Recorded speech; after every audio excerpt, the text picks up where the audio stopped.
I forgot about that.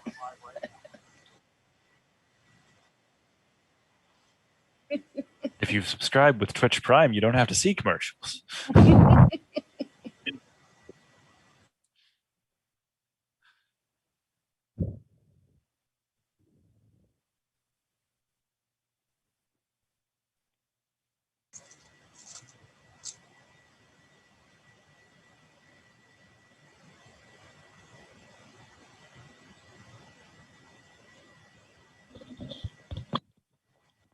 I'm currently in the process of setting up a Promethean campaign with some close friends. And I think this is the first time I've ever felt overwhelmed prepping for a campaign. All right, we are live. Hi guys, I'm Jess Hartley, and tonight I'm going to be introducing you to the game Changeling The Lost by Onyx Path. How many times have I said that and not goofed it up? I am really excited about teaching Changeling The Lost to mental health professionals, not just because it's a game that I really loved helping create, but because I think it provides a really interesting juxtaposition to some of the D&D style games right from the get-go. One of the things that I love the most about it is how it looks at characters and the assumption it makes about what makes a character. In D&D and a lot of its analogs, a character is basically defined by what you were born as, your race, and what you learned how to do, your class, your profession, that sort of thing.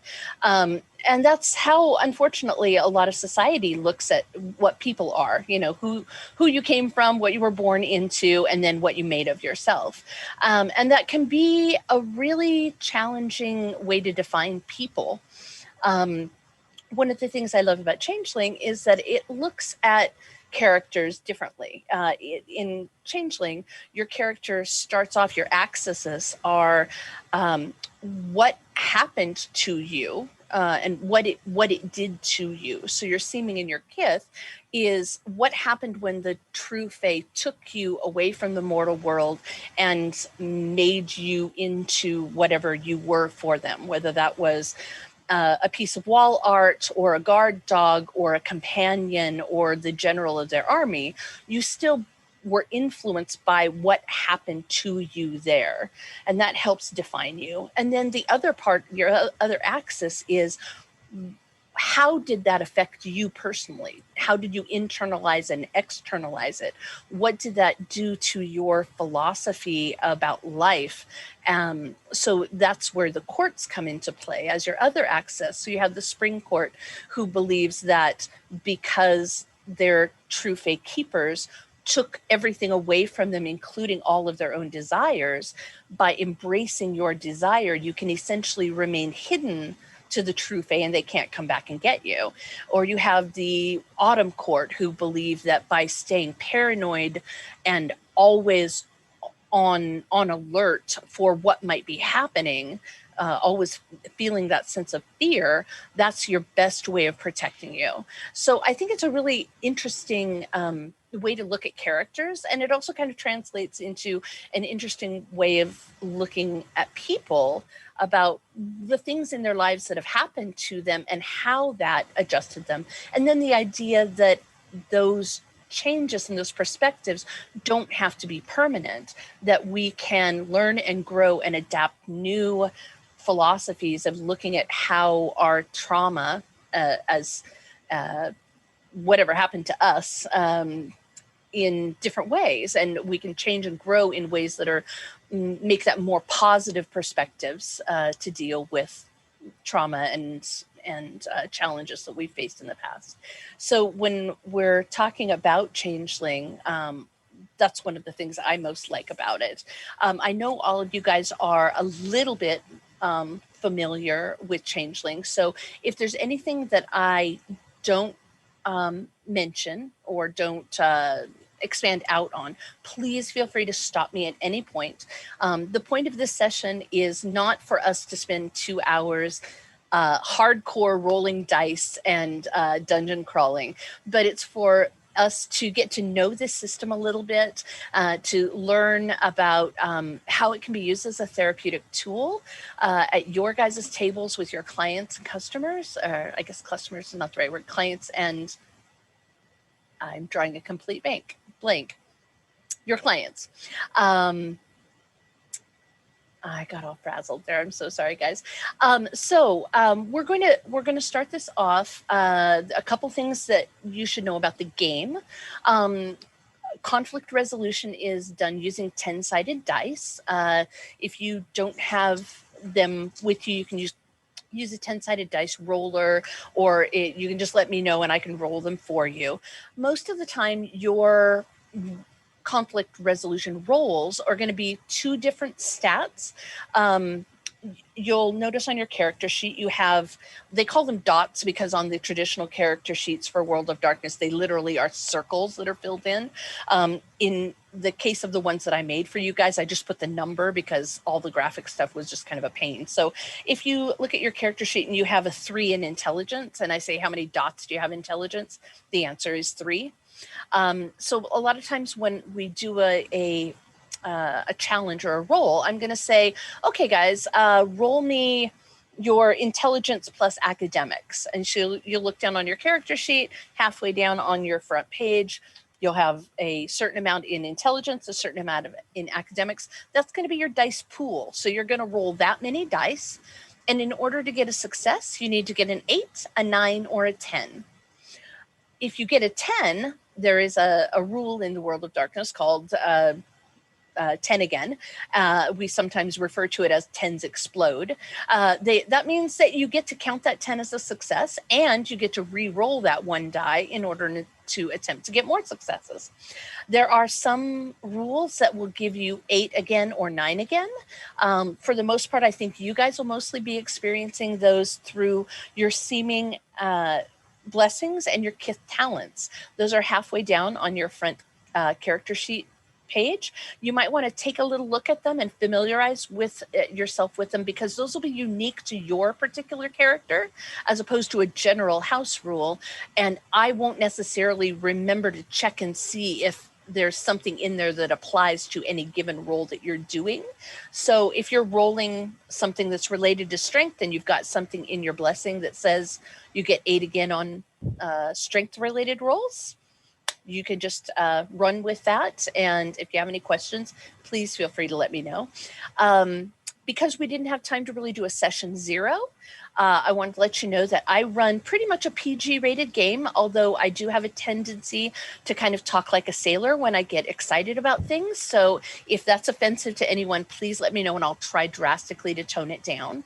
But that means that you won't be running into extreme on-screen sexual details. You won't be running into extreme on-screen body horror or extreme violence. We kind of do a cinematic version in my games. I also won't do anything on screen that involves hurting children. But if there are any things within those kind of limits that you are really uncomfortable with, please feel free either to let me know verbally or to send it to the chat if you'd like to keep it private. Things that I've run into, for example, before, snakes, spiders, clowns, any of those kinds of things that might come up in a PG cinematic type game, just let me know. We'll work around them. I'm not here to terrorize you guys or traumatize you. If you have any questions throughout the game, please feel free to stop me at any point and ask questions, because that's way more important to me than how far we actually get with the little mini adventure that I've created for you guys. I really want you guys to feel confident in your experiences, at least the limited experiences that we get in running a session of this short. Let's see, we've talked about dice rolls, we've talked about session 0 stuff. The basic premise that I've been doing with these games as each cohort goes through them to make them a little bit more enjoyable for people who might be watching them on live stream is I'm taking the same characters and basically saying, okay, the things that happened in previous sessions happened to your characters' history, but it doesn't really matter whether your particular character was on screen with them. Dylan, I know you made Sing Up Whole Cloth, but that's great. In this world, he has been a part of this motley, which is basically what a character group is for changelings, and has experienced the same things that everybody else has, whether they've been playing on screen or not. So you've been a part of this motley in this town. The freehold is called the Freehold of Fire River. A freehold is a gathering of changelings. Quite often, changelings will emerge from the hedge, which I didn't cover. The hedge is a zone between Arcadia, the land of the true fae, and the mortal world. And it's a labyrinth of brambles that supernaturally shifts and is psychoreactive. It can go on forever. Because it's not a mortal thing, so it's not limited to mortal geography. You would know that passing through it, you want to stay on trods, which are the well-treaded paths that go from place to place, because if you don't and you get off, it's extremely possible for even a well-traveled changeling to get lost in the hedge and have a very, very difficult time getting out. And there are things that live in the hedge. There are hobs, which are sentient creatures of fae nature that are like lesser versions of the true fae. They can look like and be pretty much anything. There are also just flat out monsters that live in the hedge. There are briar wolves that hunt changelings down just to feed on the terror that they inflict when they're chasing people down. There are harvestman spiders the size of small houses. There's all kinds of basically anything you can imagine from nightmares that can dwell within the hedge. So it's a good idea to stay on the trods. Let's see. Is there anything else I need to tell you before we get started? So your folks are a member of the Freehold of Fire River. It's called that because there's a river that runs east-west through town, and at dawn and dusk, when the sun is rising and setting, it reflects off the water and literally makes it look like the river is on fire. You guys have been a member of this freehold for a number of months now, and you've done some really good things. You helped recover a scepter that was a sacred item that had been fallen into the wrong hands. You've broken a curse on some ravens that were causing problems in the area. You've befriended several merchants in the goblin markets, which are like pop-up fantasy farmers markets that happen within the hedge, and you can buy anything there from swords and armor and magical clothing all the way up to dreams and memories and skills. If you're ever looking for, 3 teardrops from a virgin's wedding night, you can find it there. So you've made some good friends there and done some favors for people. And one of the things that you would know about the court system within changelings and within changeling society is that there are 4 seasonal courts, and they trade who rules the freehold in conjunction with the actual seasons. So as we are currently just barely past solstice, last night was the solstice eve, there is a large gathering that is taking place today that is being hosted by the Summer Court because they are preparing for the Summer Queen to take her place on the throne. The Spring Queen is stepping aside and the Summer Queen is ascending. And when this happens every summer, the Summer Court throws an amazing fete. They call it the Summer Games, and they are kind of like the most magical Olympics you could ever ever dream of. There's competitions in everything from spell crafting to inventions to secret gathering to brawling and fighting competitions to underwater basket weaving. I mean, there's literally a competition for almost anyone that to give them the opportunity to show their strengths, because Summer Court is all about strength and wrath and standing against the true Fae and preventing them from taking you or any member of your freehold back by being strong and prepared and quite often military or combat focused. So there's a whole lot of marksmanship competitions and sword competitions, dagger throwing competitions, Greco-Roman wrestling competitions, like you name it.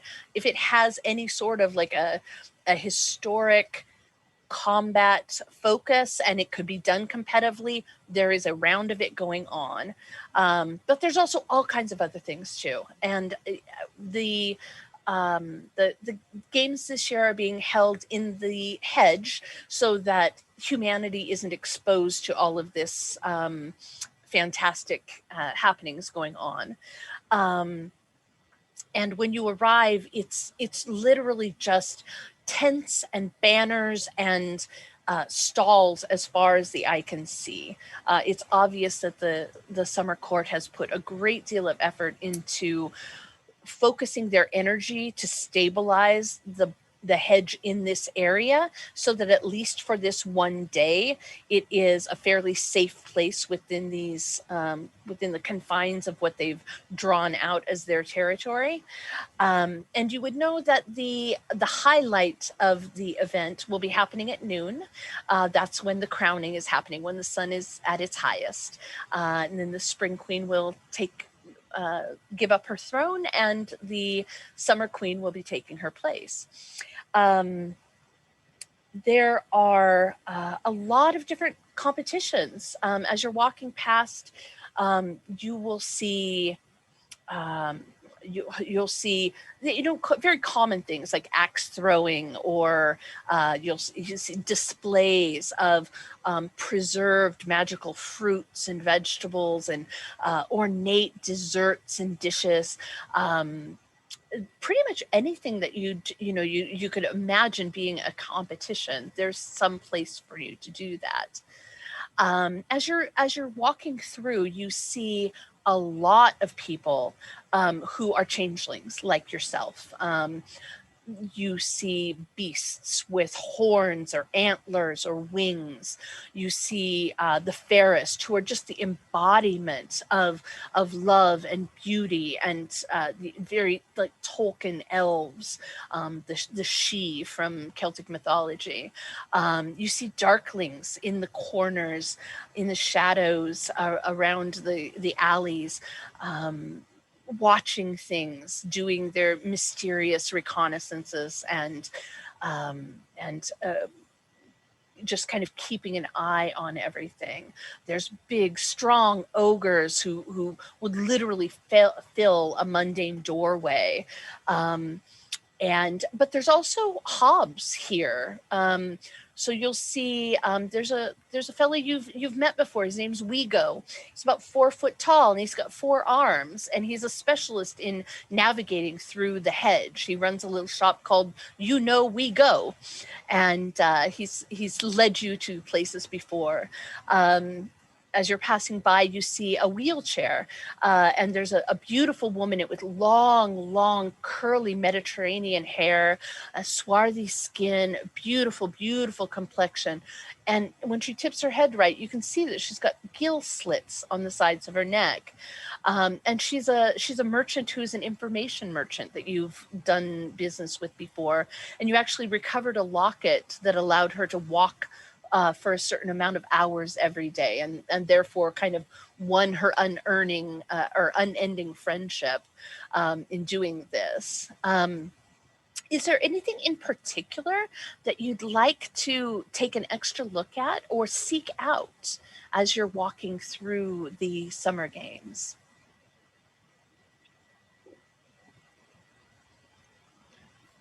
So for myself, I will I'll greet the hob that is a fellow hedge guide and start comparing maps of various trods to see where we can trade information to make sure that those who are traveling, not just to here, since this is a big event, all the trods are fairly, known and safe, but like as they're leaving or going about to other places, let's share safe zones, unsafe areas, that sort of stuff. Oh yeah, we go love doing that kind of thing. We go talk with you all the time. We found this new spot. I don't know who discovered it, but someone discovered it. But I found it now, so I know how to get there. I'll show you on this map right here. You just take a left right there. You know where that place where there's that big vine that kind of always wants to go across the road. That one right there. If you go over that vine and you go about 30 steps forward and then take a right, never a left, only right. If you take the right, then and you go down that path, it looks just like maybe a deer track. It's very, very small. I don't think somebody spent a lot of time in there, but when you go down there at the end, then somebody's starting to build something there. And I don't know who it is, but somebody's obviously starting something there. Oh, that's fascinating. Does it look like it's like a living dwelling, or is it a shrine of some sort? Oh, well, there's fire. Okay. But we didn't see any jacks or places for making the bathroom stuff. So I think maybe it's just like temporary rest place. I don't know. Okay, I'll add that to the maps, and we may explore that in when when this isn't going on. Oh yeah, I got to go.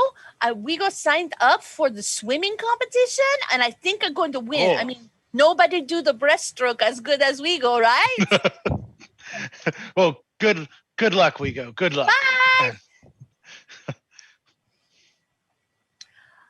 So yeah, Wego runs a little stall in the local goblin market. He would have left, made addendums on the maps that you had brought out. And then he goes hustling off towards, there's an area over to the side that looks like it has a big lake. And that's definitely where he's heading. There's obviously lots of lanes, with floating things for different kinds of competitions over in that area. There is every once in a while as you're passing through, there are obviously court people because they're wearing the Spring Queen's heraldry or the Summer Queen's heraldry, and they'll stop at corners in intersections in the kind of little village almost that's been set up here for the day, and make announcements about what competitions are happening now, which ones are taking place so that observers can go to it, which ones are preparing so that people who are going to be competing in them can go to it. So you hear about foot races and swimming competitions like Wego's heading towards, and there is they're in the main arena that's been set up with seating all around it. There is always some sort of a martial competition going on. So right now they've announced, in 5 minutes, they'll be starting the axe throwing competition. After that, it'll be followed by the Greco-Roman wrestling, and at the top of the hour at 11 o'clock, there will be the tournament for the Sacred Band of the Golden Standard. Will be hosting a round robin. No, not round robin, because that means everybody competes against each other. A elimination tournament for the martially minded, and you guys would know that the Sacred Band of the Golden Standard is a group of changelings who consider themselves to be the heroes of the stories.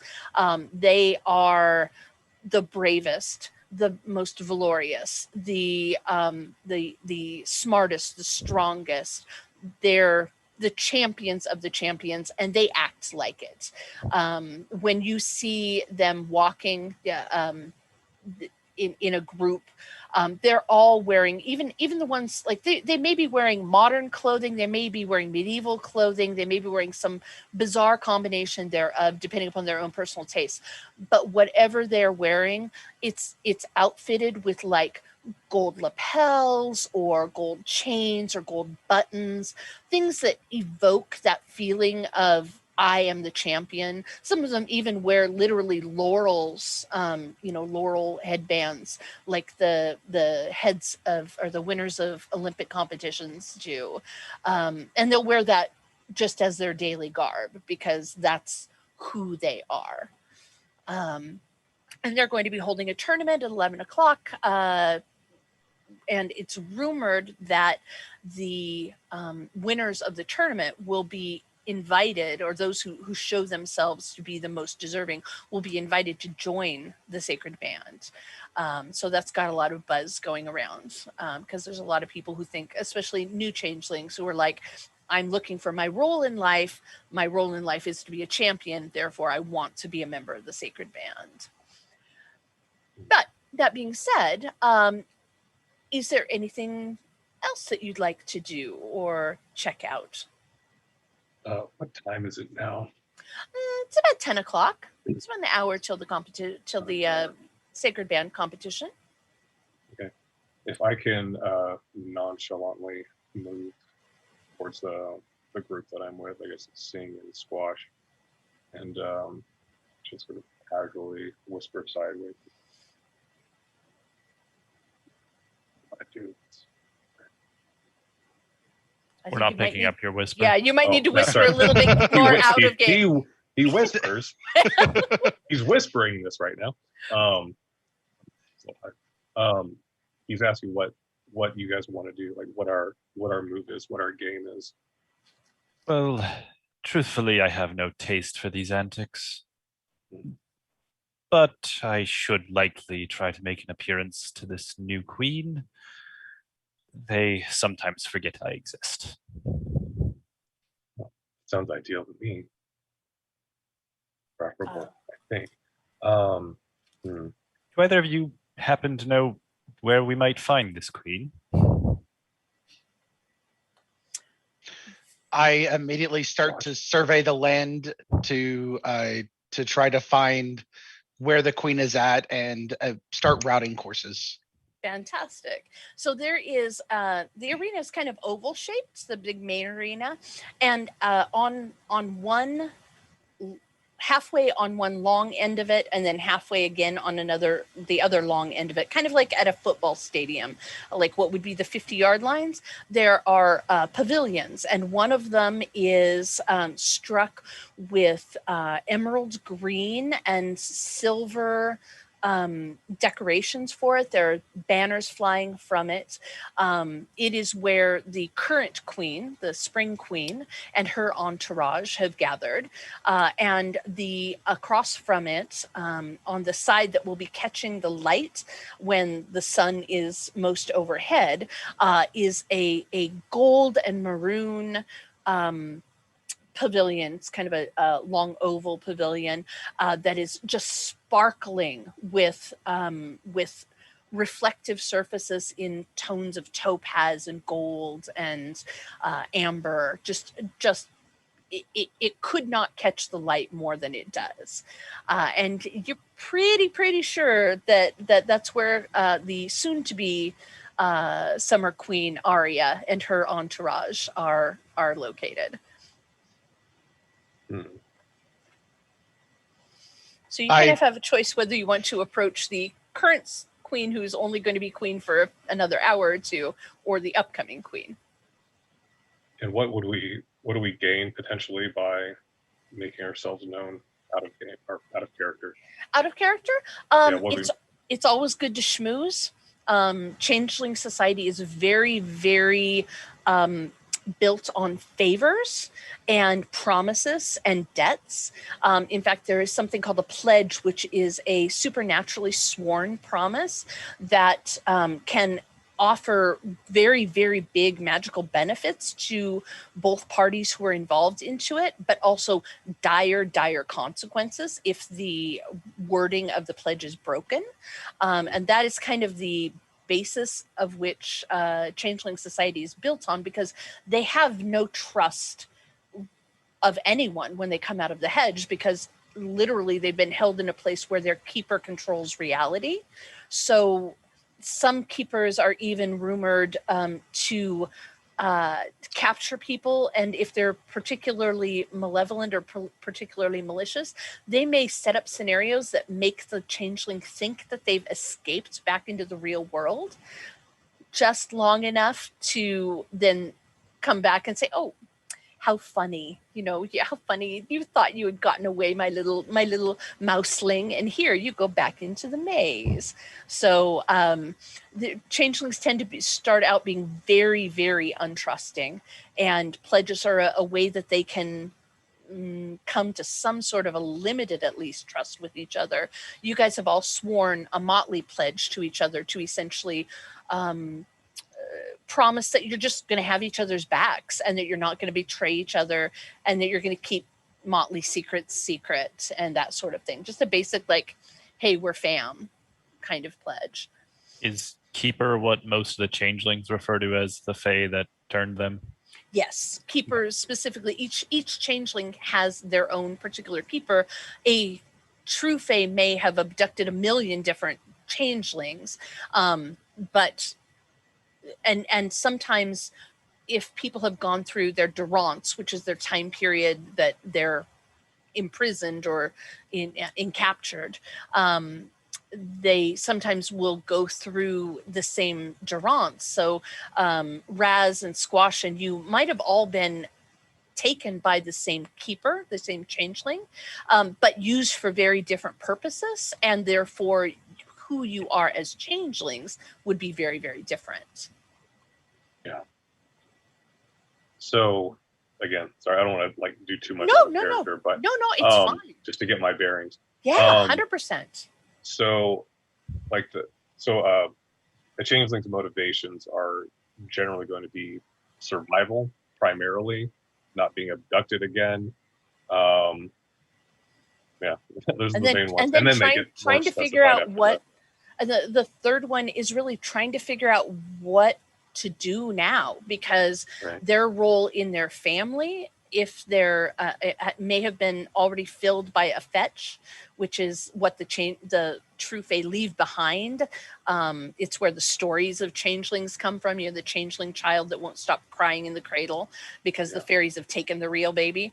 So if say Squash, because I know that their background is very anomalous.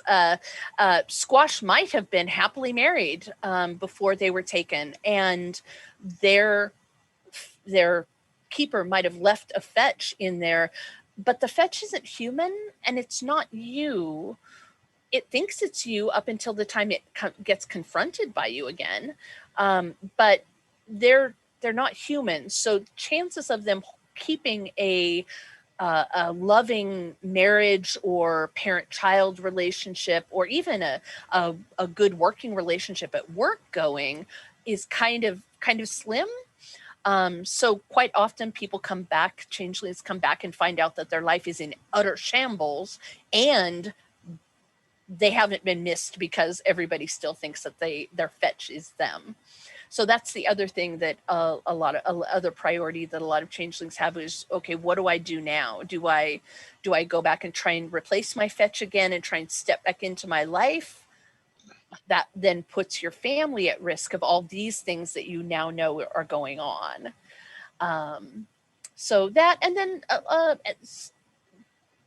priorities in and amongst changeling society. So maybe political power, maybe, if you're not a member of a motley, joining a motley, maybe getting a role as an officer to one of the courts, that sort of thing. Those are some common changeling goals. Did that answer your question? Yes. Okay, fantastic.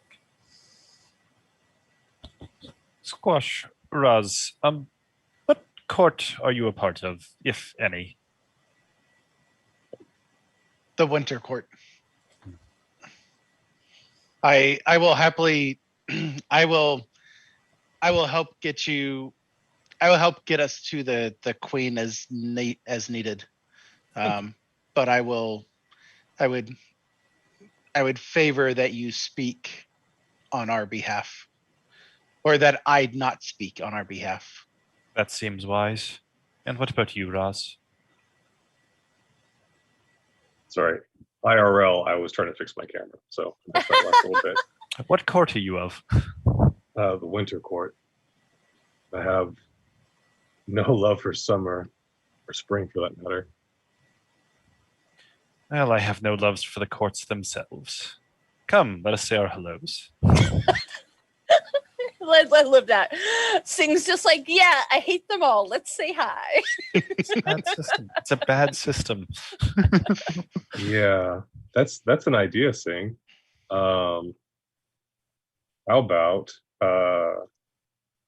you do that and you keep people busy, and I will pick a target with you, and I'll go back to where they came from and kind of look through their stuff. I'm sorry, what do you intend? Hear me out. So I want you to go keep people busy while I look at their stuff. So I want to watch. What's up? To what end? To the end of knowing their business and not getting caught finding it out, and them not knowing that I know things. Well, if you want to spy on the Summer Queen, then by all means. Okay. Thank you. Thank you, Sing. I'm going to walk over towards this clearly prominent figure. Fantastic. So do we see them like going to their place? Because they're going at 11, right? There's actually, Or there are people going currently there are so there's the large pavilion on the edge of the arena. There's some smaller tents around it that look like the large pavilion is covered and has some walls, but mostly just to like break the wind from blowing through too hard. It's obviously like an open kind of just hanging out staging area, and there's a dais there with a big chair, and then there's some other smaller chairs over on the like farther edges. There's little groupings where maybe 3 or 4 people are sitting and talking in small groups, and then kind of behind it, away from the arena, there's several other like a kind of a little entryway with several small tents that are obviously more like personal buildings where people have brought it for the day to have a place to rest and that kind of thing, store their stuff out of the way and that kind of thing. And you can see if you watch, get to the side of it where you're behind it, you can watch people coming in and out of the smaller tents as they go to socialize with the summer courtiers that are gathered near the arena. Is there a particular type of person or changeling that you're wanting to like see if there's someone like that you can spy on, or do you want to see where the queen herself's personal pavilion is? Or that seems riskier than I would like.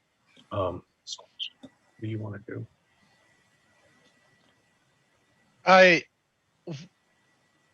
One matter at a time. I would say let's gain the favor of the coming queen.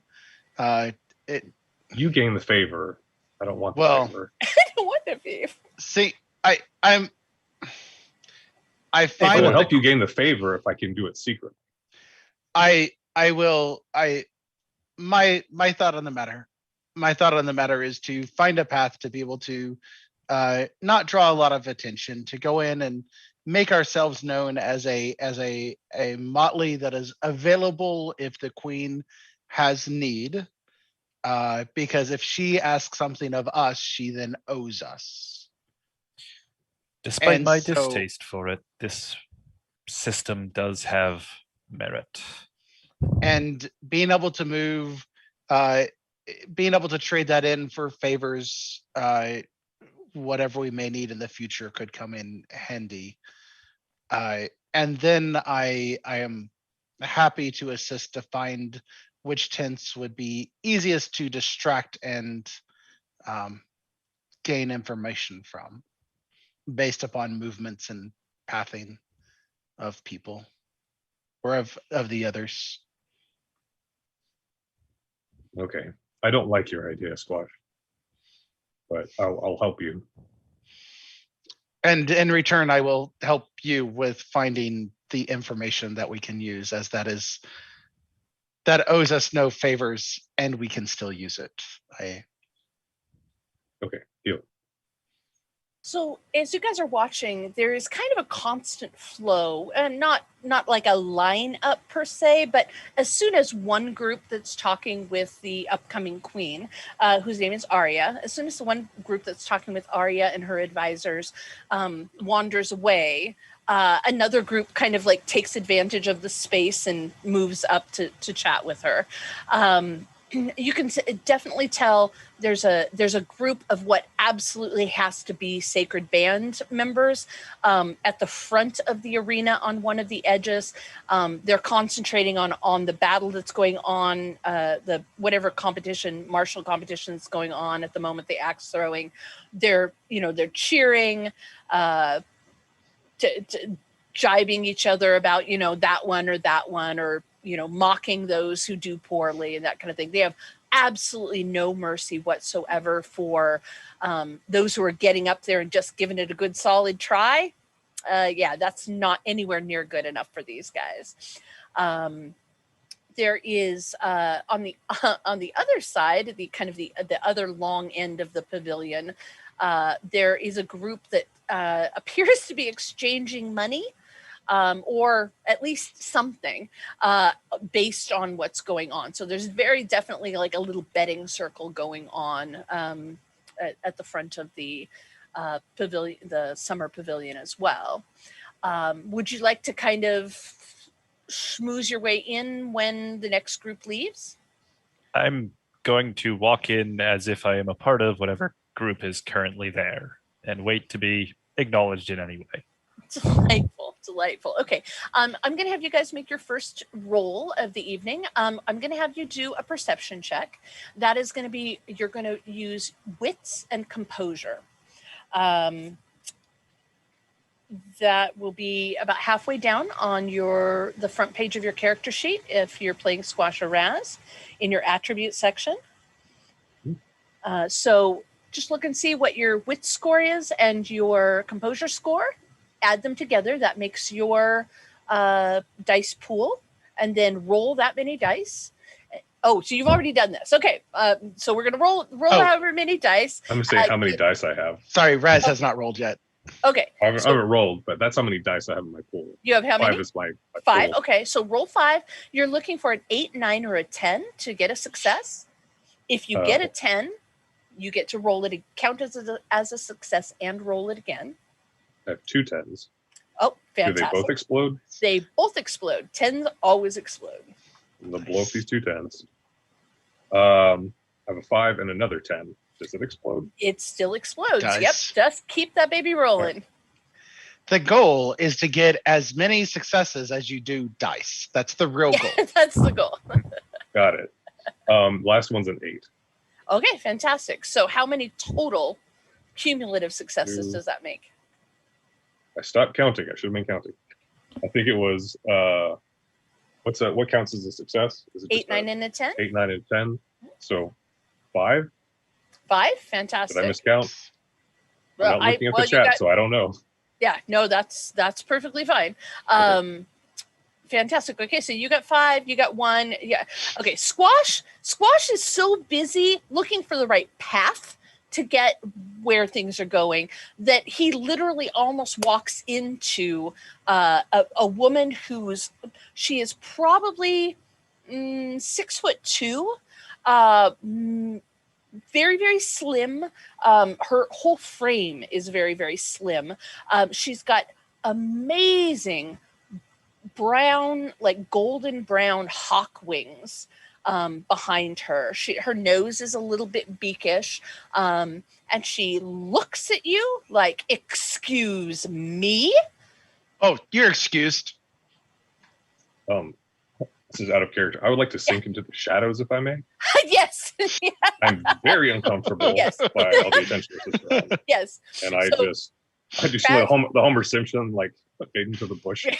There's like one of the tapestries that's up against the wall or hanging down from the pavilion to kind of just keep some shade and wind block from just blowing through there. And you're just like, right behind there, can see everything, can hear everything, but nobody's looking at me right now.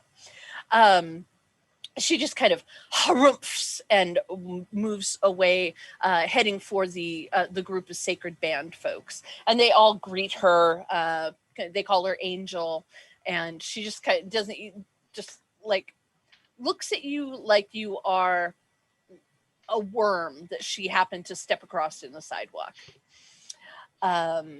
Squash, according to legend, the Sacred Band is exclusively composed of lovers. They say you fight better.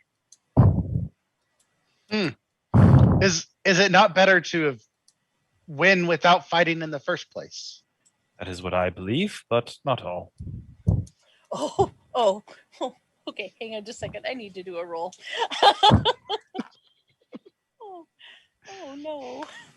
Oh no. So from the throne, this woman who has a mane of golden hair. I mean, she's just a lioness embodied. She's even got just the smallest little bit of a split in her upper lip and maybe a couple polka dots here that might be whiskers.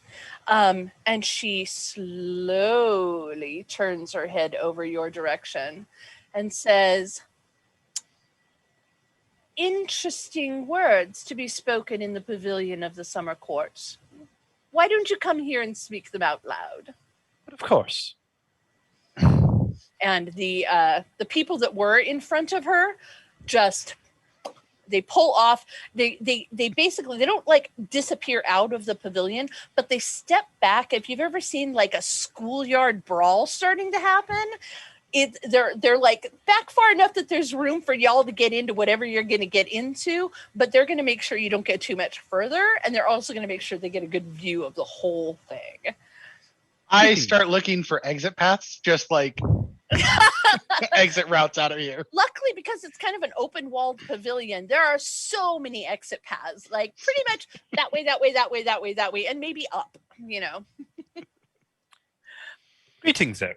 I am Sing Sing. Are you now? Are But of you course. heir to the golden throne? And what were you saying about? Oh, the Sacred Band is likely a name reference to the Sacred Band of Thebes, a Greek military, renowned for their prowess.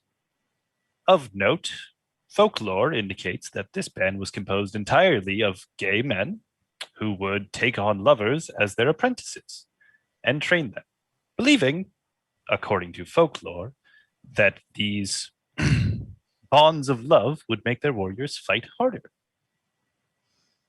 She looks extremely amused and turns to the group of Sacred Band folks who are completely ignoring what's going on over here.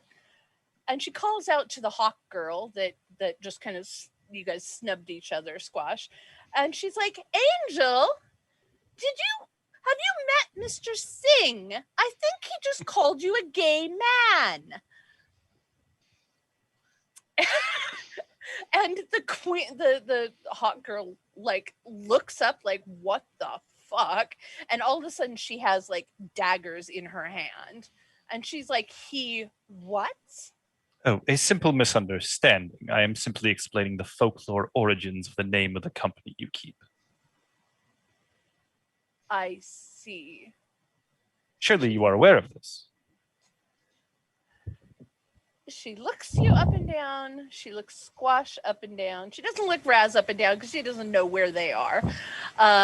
She nods. Can I do like an interjection and Of like course. as this is going on? Yeah. Like I want to like sneak through the crowd and like grab Squash like right after she notices him and pull him back behind the crowd and be like, I think he's doing it. I think seeing wants me to do my plan. This is the distraction. Yes, of course it is. Yes, of course. Go do it. I'm not misreading this, right? No, go do it. Okay. Fantastic. Yeah, so while we'll take a little segue here. So while this, kind of just verbal kind of chest thumping is going on between Angel and what she perceives as Sing and Arya, Raz, you can see that there is there's another member. There's like a tree elemental, big burly kind of Groot-looking oak tree fella. He just left this really tall, skinny pavilion and headed over to interact with the rest of the sacred band. So you're pretty sure that his pavilion's probably empty if you want to go poking around in there. Mm-hmm. I can't hold back a devilish grin, and I see my opening and I take it. Okay, dun, dun, dun, let's see. I'm going to have you roll a, how about dexterity and stealth? I just want to make sure you don't trip over anything while you're trying to be super sneaky getting into this Maximilian's pavilion. Stealth. There you are. I have a 2 with retreat on it. Okay. Does that count as a 2 in this instance? So when you have I didn't touch on this. When you in your skills area, you've got some words that are in parentheses. Those are specializations. So if that specialization applies to the particular situation that you're making a roll on, then you can add an extra, it acts as an extra die for that dice pool. So in this case, you're not using stealth to retreat away. Well, I guess you kind of are. To kind of retreat away, even though you're going for a particular thing. You know what? Heck, we're going to give it to you. So go ahead and use that as an extra die in your die pool, and then just tell me how many successes you get on 8, 9, or 10. Okay. I'm making up a song about Sting in my head that I'm going to sing to him later to thank him for letting me do my plan. I feel close to him now. He really cares about me. He really believes in my plan. I'm going to have some crosswords for you. I didn't think he liked me, but he must. He's being really generous. No one's given me such a gift before. Okay, I have a 9, an 8, an 8, and a 10, which I'm going to explode. Okay. Thank you, Jeff. Thanks for keeping track, Joshua. And the next one's a 3. Okay, so you got 4 successes.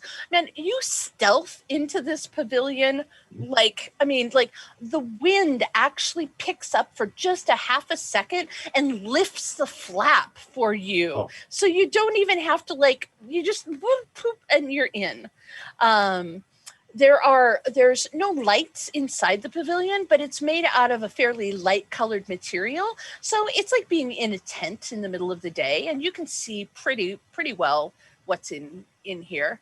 There is a chair. There's a blanket spread out on the ground, like for somebody to lounge on. It's a pretty big blanket because the tree person that you saw in there was probably 8 feet tall. There is a small chest, probably, I don't know, about as big as a bread box or so, on a small table that the chair is sat next to.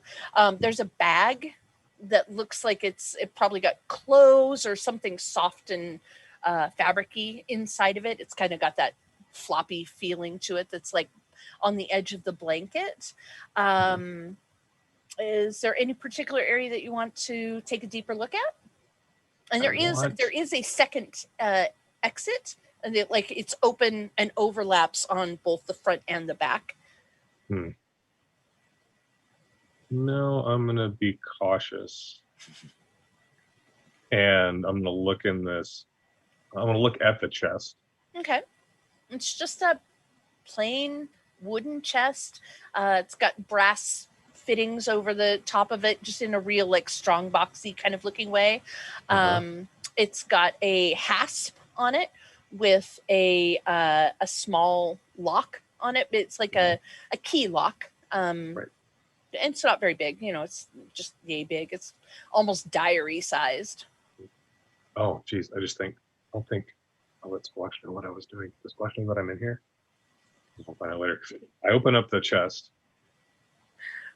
Okay. The lock is on it. It's got a lock on it. Would you like to try to pick it or break it or pick the been in here too chest long up and shake it? No, gotta go. I'm gonna go look through the fabric bundle thing. Okay. So it has it looks like lightweight armor, really like flexible leather scale armor. There's a pair of big smelly boots. There's some like bark dust in the bottom of the bag, and there is a small bag about yay big or so, and the bag feels like it has like a vial in it, like a little bottle or something glassy or hard, and if you move it around, it kind of moves like it's got liquid in it. I pull it out and I look at it. Okay, there is the liquid that's inside of it is like a red swirl, and it's, if you've ever seen something that has like edible glitter in it, like Hypnotique liqueur, kind of makes that swirly pattern in it, except instead of it being like silver or gold or that kind of thing, it's like black flecks in the candy apple red liquid, and the liquid's a little viscous. It's thicker than water. I want to quickly put everything back exactly as I found it, as close as I can remember, except for the vial, which I'm going to put in my pocket. Okay. And I am going to, as carefully and quietly and stealthily as I can manage, extract myself from this tent and find Squash. Okay. I realize I may have made a mistake. The front or the back? Are you going to go out the front door or the back door? Did I see anybody like hanging around when I came in here? Not Betty hanging around. People are walking back and forth to the summer pavilion. I look out. I look left. I look right. Okay. Yep. Nobody's there. And I make my way out. Okay. And I'm looking for Squash. I'm like, he's gonna be mad. He's hard to miss. He's gonna be mad. He's gonna be mad. And I find him, and I come up to him quietly. What? What? I think I made a mistake.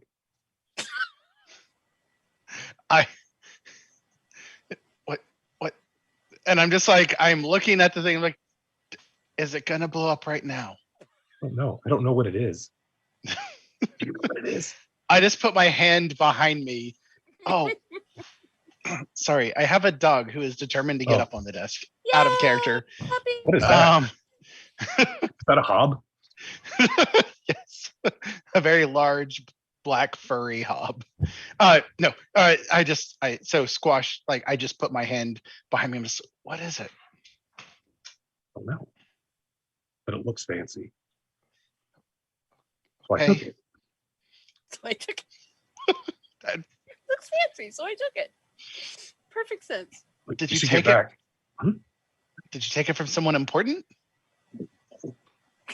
Hang around long enough to find out if they were important. Raz just starts like scratching. Just like, here, I'm allergic pass to it. tension.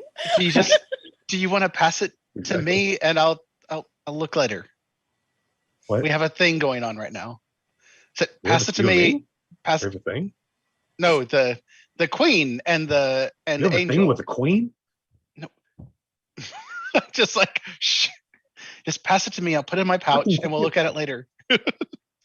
I might need to put it back. Someone very large owns this. Very large. We should go back to sing, though. Someone's going to notice that we're missing. We were there and now we're not. They're going to notice. Yes, let's head back. We'll worry about the vial later. Okay, Worst which case one of scenario, you has we the vial right now. Huh? Which Raz one of you never- has the vial? I You palm still it have to it? Squash. Oh, okay. Okay. Just wanted to make sure we knew where the vial was. Okay, My so hand is shaking furiously. Like, And I put it into my satchel with notes and books Sure. that's inside of it. Fantastic. Nash, you're okay. Oh my gosh, y'all are okay. So while this whole thing is going on, the hawk woman is kind of like, okay, so you're not actually insulting us, and as you're explaining this, do you in general speak in such a way that people of this band would feel that you are mocking them, or that you are simply sharing information about their history because their band is obviously important and they should have this information? So like dead in the middle, a almost uncomfortably okay. neutral tone. Okay. So with the But there's my- obviously, go ahead. My posture is like completely relaxed, as if this is not a confrontation at all. Okay. So there's as Arya looks amused. She's just like, oh, I see how this is gonna go. This is gonna be interesting. The hawk woman looks just confused, as she's like, she wants to get upset, but your body language is not being like, this is like, I'm not a bully. I'm not gonna beat you up if you're being, but you're not being like, you're not submitting, but you're also not challenging me. She's very like, it's obviously that her responses as you're saying things and she's asking questions. It's like she's hoping that she's going to catch you either being insulting so that she can be righteously indignant about it, or being like supportive and complimentary, in which case she can be like, oh, okay, we're cool. But you don't do either one, and it just makes her bonkers. Behind her, you've got some people that are within the Sacred Band group who are kind of snickering because they see what Arya is doing and are mimicking her response. And you've got a couple of the younger ones who are kind of like, are we going to take that shit from him? Are we going to? Those were fighting words, weren't they? But the older ones are kind of like, Once I, have observed that sort of thing happening, I'm going to try to break off the conversation with a simple, well, I did not come here to talk history. Perhaps later we could meet up for some friendly wrestling practice. Yeah. The tree is Maximilian's like, yeah, dibs. I'm going to take that little toothpick apart. That offer was to Angel here, although I appreciate your enthusiasm. Can I whisper over to Squash, like, that's the guy. The huge one over there. Picked a good one. I can't hear you at all, Joshua. Are you muted? Sorry. Oh, Can you? Okay. Yeah. So his eyes, my eyes just get huge as I look, and I'm just like, look at Raz and look back, just like, yeah. And then like immediately he feels like he has to cover, even though there's no attention. He's like, I'd be willing to go around and lose to you, as he looks at the tree. The tree actually, because Squash is an ogre, so ogres are, they're kind of camaraderie kind of thing for other big folk. He's like, yeah, I could take you.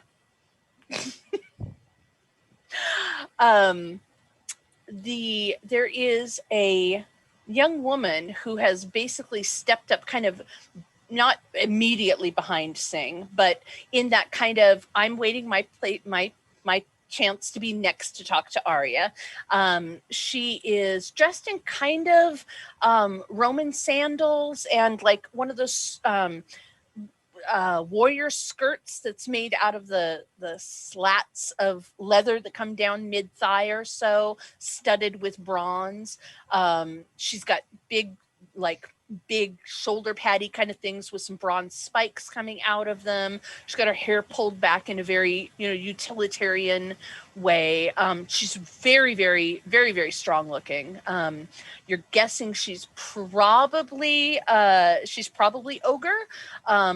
Although she doesn't show any of the signs of any of the kiths that you know. So there's like Cyclopean that quite often are missing a limb. There's far walkers like you that tend to kind of be a little on the hirsute side to give them some extra protection against the elements. And she doesn't really look like any of those in particular, but she looks like she's probably an ogre. And she's waiting very patiently kind of behind Sing for her chance to talk to the queen. If Angel will let me break away now, I'm going to turn back to the queen. So, Ari, I simply come to present my Arya. presence. Arya, excuse me. Arya. I come to present my presence in this. What are these things called again? The whole Summer gathering. Games. No. Games? The group of changelings. What's that? Freehold. Right. My presence in the freehold. It has oft been forgot. My compatriots wish to offer you their service. I will actually point to Squash. I do the like appropriate trying to be like etiquette of like bowing and say, I am not doing. Not in all. Yes. No bow. There was no bow of acknowledgement there. I am a wayfinder of the hedge. I find trods and hidden things, and guide those who are looking to get somewhere safely. I will keep that in mind. Thank you very much for your presence here in the freehold. You're of the Frozen Court. Yes. Most call me Squash. Squash. It's a pleasure to make your acquaintance, Squash. And I'm Sing, and... Just Sing is fine. Just Sing. And she looks around. She's like, I know there was a third one of them, but he's probably hiding in Squash's shadow somewhere. Didn't you have another companion? It's like holding my breath. Our third did not wish to make an appearance today. I see. Intimidated. You know how these things can be for some people. Cowards, yes. Got it. Yeah. And I look at the ogre that's waiting in line very patiently, and I kind of like nod, acknowledging, and go, well, we shall not use up any more of your time. Our apologies. And I turn. I'll have a request though. Arya, if you have other changelings in need and no interest in providing help yourself, please send them to me. I seek to take care of those that need aid. I will keep that in mind. It's always good to know those who are willing to watch out for those who have newly escaped from the hedge or are currently incapable of taking care of themselves. Incapable or just in a bad spot? Indeed. And as you and she are having this conversation, there is a shout, like, hey, from the circle of Golden Band folks. And one of them, he's really one of the handsomest people you've ever seen. Somehow he managed to pull this off, just this charming, like, stunning presence, despite the fact that his face is completely covered, his skin is completely covered in small, like almost orange red scales, like a snake or a serpent. He's got his nails look like they've been plated in gold. His hair is trimmed very, very short, and he wears a gold laurel leaf crown on it. And he's calling out to the ogre that's behind Squash. He's like, Brianna, come here. And she's facing kind of you at this point, and you can see for just a half a second, like her eyes roll, and she's like, okay. Roderick, hi, how are ya? Yeah, just waiting in line to talk to Arya. Yeah. And he's like, come here. And she's like, yeah, I'll just gotta talk. I'm gonna step into line of sight between her and them, and just start walking to the group and go, hi, how are you? And like just trying to break the thing of, interaction like, the interaction. Just be like, hey, I just got done talking to Arya. Like, okay. I believe that is your chance to. So as you do this, like the Golden Band folks are just like, what? We weren't talking to you. Go, you ice. You have to go around the other way. Go the other way. Yeah. Roderick, who is the dragon skinned fellow, actually gets up out of his chair and kind of does this little like half jog over to Brianna in the way that people are constantly working out have to do to prove that they're constantly working out. And he's like, hey, so have you considered our offer? I mean, this is the best time for it. We could announce it during the tournament. And Brianna's like, I'm just not sure it's the right thing for me. I'm not really sure where my path is going right now. And Arya the queen is just watching this whole conversation very, very carefully. And Roderick starts getting more and more like, hey, I mean, I thought you were one of us. Like you have potential. Like you belong with us. Like, right. You're either with us or you're not. And she's like, I mean, wait, Queen, I really need to concentrate on this right now. I really need to be at my best for the tournament. And, maybe we could talk after the tournament. And Roderick is not very pleased about this and basically heads back to the Sacred Band folks without looking backwards a single time. And they all kind of turn collectively and start talking to him. And none of them are looking over her or the queen's direction after that. So do you stay like in the local area while Brianna? Oh yeah, I'm gonna tell Brianna to talk to the queen to the queen, but I'm just gonna like stand there and listen. Okay. Yeah, and that's pretty common for like these big group gatherings. Things are not really private.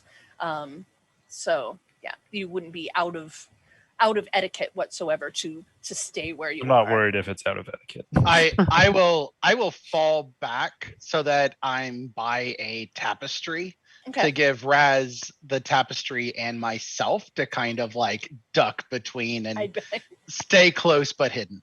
Okay, fantastic. You come up and you hide behind my tapestry? No, I come beside it. So you have like next to my tapestry? Yeah, so like you have the tapestry, but then you also have like me who's a additional barrier beside it. I'm like, how'd you know I was here? I thought it was hidden. I thought it was invisible. You called me over and showed me the thing, and I saw you. Doesn't sound like me. Anyway, here, what is the thing? I don't know yet. Oh, why are you over here? To give you more hiding. I'll tell you later. It's fine. Okay. So Brianna, introduces herself formally, although it's obviously that she and Arya have met before, and announces, your Majesty, with your blessing, I would like to join in the tournament. I want to fight for the honor of the Summer Court and for the protection of all of the changelings of the Freehold. And she's very, very earnest. She's a young woman, probably looks like she's in her mid-20s, very, very good physical shape. And the conversation with the Sacred Band obviously shook her up a little bit, but she's concentrating 100% on the Queen as they're talking. And Arya smiles and nods and says, of course, my dear, your valor brings glory to the Court of Wrath, and we are honored to have you fighting in our name. And she actually takes she's got gold ribbons, kind of not braided into, but they're kind of curled in with her curls, the Queen does, and she takes one of them and she offers it to Brianna and says, would you do me the honor of carrying my favor during the tournament? And there is silence from the Sacred Band. Like they had been like talking among themselves quietly. One of them is like, hey, did you see that? And they all like turn to look, and just dead silence. And Brianna is just touched beyond words and takes the golden ribbon. She braids it into her own hair and does a very effluvious bow to the Queen. And she's like obviously almost touched to the point of tears.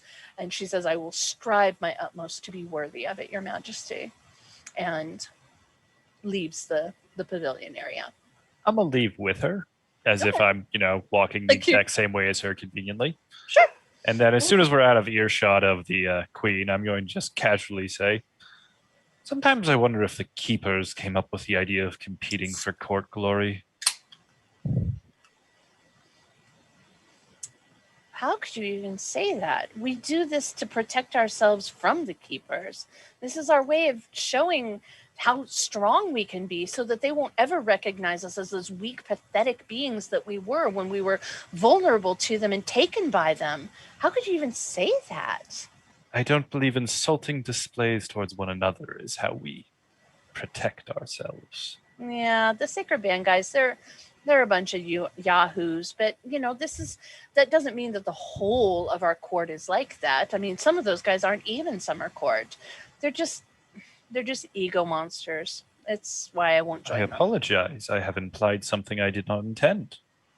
I speak ill not of your court.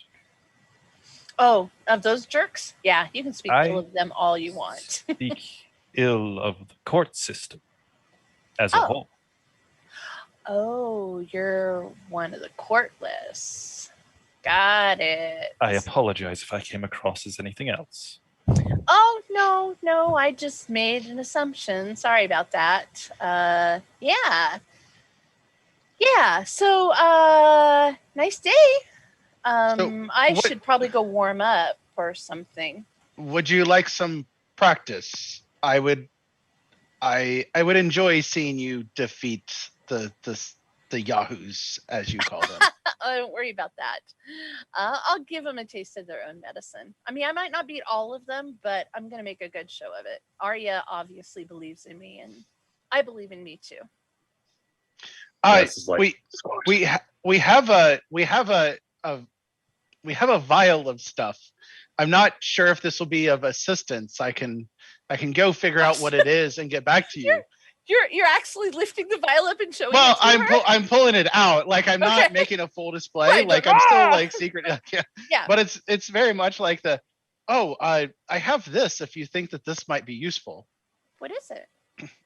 That's a good question. I was honestly going out on a limb hoping you might know. It's I don't know if it is for health or for strength, but I will go by the market and see. And I just quickly palm it back into the bag. Okay. You guys give me a intelligence plus occult roll. Oh dear. If you have something on goblin fruit or the hedge or something like that, potions, Okay. any kind of that focus, please feel free to add that in as an extra die. I'm going to do this for her. Luckily, she is not super occulty. It's -3 if you have no dots, right? In mental, yes, if you have no dots, it is -3. That is something we hadn't really talked about. If I ever tell you to do an attribute and a skill and you don't have any dots in that skill, if it's a physical skill or a social skill, you can still make the roll, but you're at -1 because you're just not trained in that area. If it's a mental thing, because mental skills rely so heavily on actually being educated in that thing, it's at a -3 die penalty. So that's a rough one. So Squash, you got 3? Okay. I had two tins that exploded. Fantastic. And Raz, you got 3 too. Sing, did you get any successes? I'm not even gonna bother rolling. Not even bother. Okay, so That's a chance die. that's fair. So you get the feeling that this is probably some sort of a brewed goblin fruit. You're not really sure which one, but it's probably got something to do with like body or vitality or something like that, just based on like the appearance of it. It doesn't really look exactly like a healing brew that you've seen before or exactly like a strength booster, but it's kind of along the lines of things that affect the body, as opposed to things that maybe affected the mind or that kind of thing, which you kind of feel like maybe might have like, I don't know, like just a different vibe to them. Can we tell if it's like a plus or a minus, like a upper Can't tell, or but the downer? sparkles are black. Hmm. You can make your own assumption from there if you'd like. So Brianna's like, so where'd you get it? What is it? Did you make it? Are you a brewer? I'm not a brewer. It's I came about it from a discovery. Oh, are you an explorer? Yes, I am a wayfinder of the hedge, if you will. I like to discover new places, and while I'm out discovering what I can in the hedge, I map out the trods, and I'll pull out just like a map and be like, and just kind of show and say, I find safe trods, I find interesting places, I find places to rest and sleep, and then I help those who need passage. Oh, okay. That's cool. So but why were you like trying to give it to me if you didn't know what it was? Oh, confused. Sorry. Sometimes I'm not the fastest on the uptake. I was confused as well. I was hoping that you, given your martial stature, that it might be something that you recognize. Like recognize? Can I take a closer peek at it? Yep. And okay. I pull it back out, pass it to her. Yeah, I don't know. I mean, like it looks a little bit like some of the like things that sometimes people pop before they go into battle to kind of ramp them up, but it doesn't look exactly like that. Like those usually have like a more of like a maroon tinge to them or some blue tinge to them. I don't know. I start taking notes in the margins of the page I have out. Okay. And go, I'm sure that there are some alchemists and brewers here that can probably provide a definitive. I have learned you do not drink things you find unless you know what they are. So. Oh yeah, I did that once and turned purple for a whole week. It was awful. Like trying to speak that to your dorm parent, you know? I had half of my hair just all fall off at one point. It was not a a pretty or comfortable sight. Did it get itchy? It was like growing back in? As it was growing back in, yes. But first I had to deal with horrible sunburns where no, that's totally makes sense. Yeah, sorry I don't know what it is. No, that's if there's any way that we can that we can assist you. As Singh mentioned to Arya, we are here to help fellow changelings in any way that we can. Oh, that's cool. I appreciate that about you guys. That's awesome. Behind you guys, one of the heralds makes an announcement that the tournament will be beginning in about 15 minutes. So everyone who is planning on attending should make sure that they are registered with the registrar's table and that sort of thing. And of course, the Golden Band guys all get up and start milling around. The Maximilian, the big tree guy. It's really weird. For the most part, the hobs don't come like into this area. Like they serve the changelings sometimes, or they work with the changelings, but they're not like, you would never have a hob in your motley. They're not people to the changelings. At least they're different people, and they're more closely tied to the true fae. So there's kind of like some suspicion. Most hobs won't enter into anything like a protection pledge with anyone, because they like to keep their options open. So that inherently kind of keeps a certain level of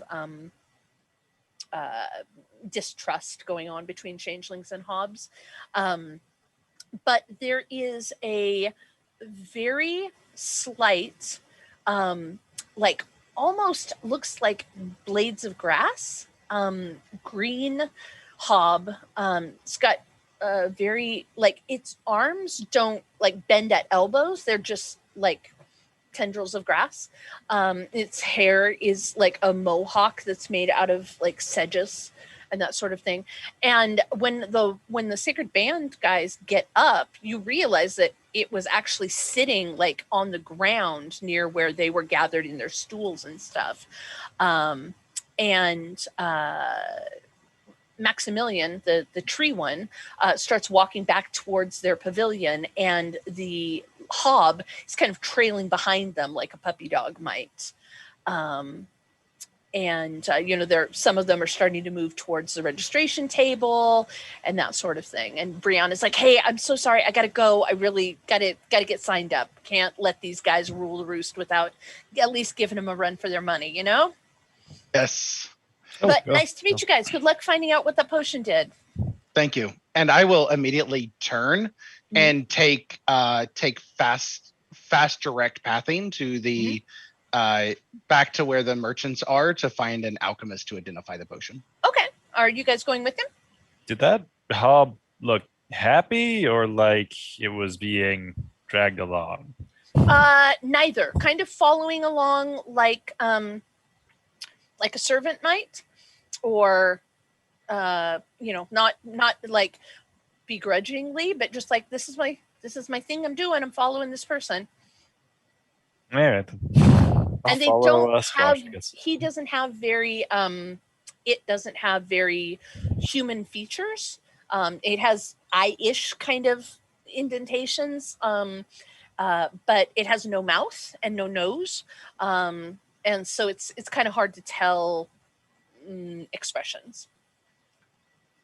So you're going to follow Squash back towards the farmer's market kind of area. Raz, are you going with them?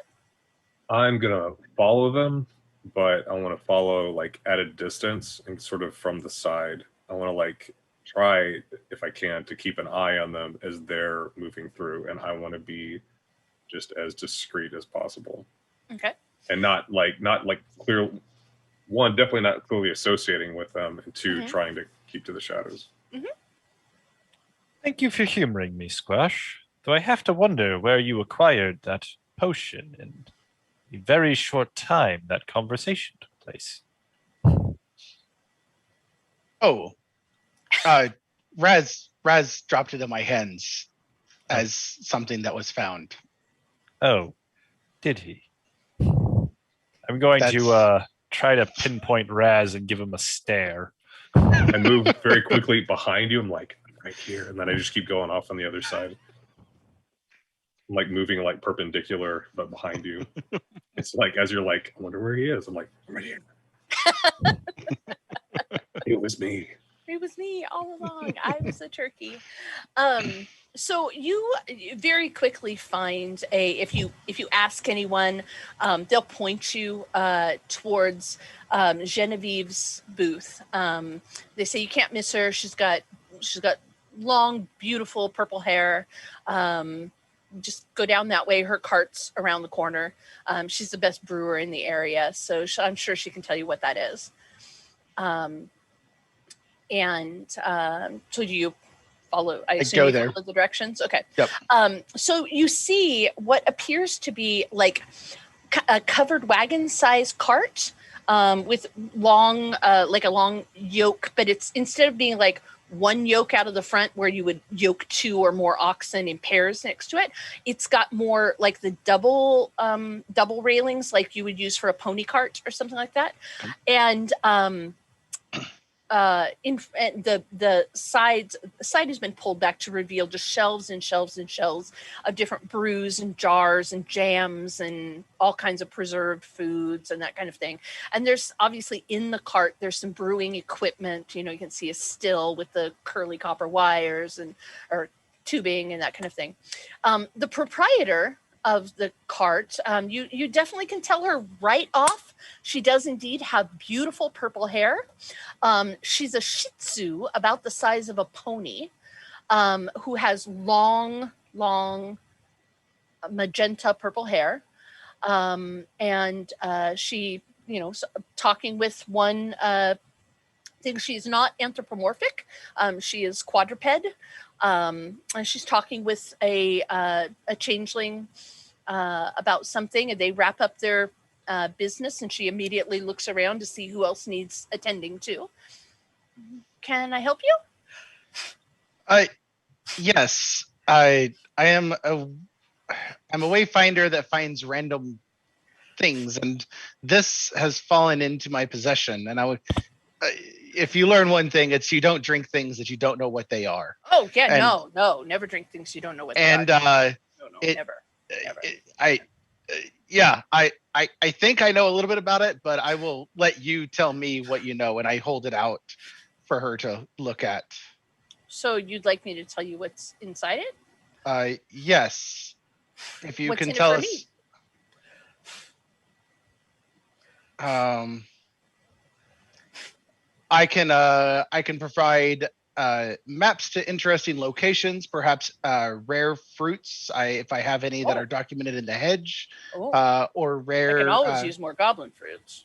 I'm gonna pull out my brush and just kind of like go over to brush the hair out of her face, and she kind of if looks at you. She reacts negatively, I'm gonna stop. Yeah, she looks at you with like she kind of when you pull out a brush, she's looking at you like she kind of knows what's coming, and she responds pretty much exactly like somebody on the street would if you walked up and tried to start brushing their hair out of their face. It's like, what do you think you're doing? I'm fine, thank you for asking. Yeah, I'm not gonna get that far. Okay, cool. The second the negative reaction starts. She's like, oh, okay, yeah. So she turns her attention fully back to Squash, and she's like, well, I tell you what, let me take a look at it.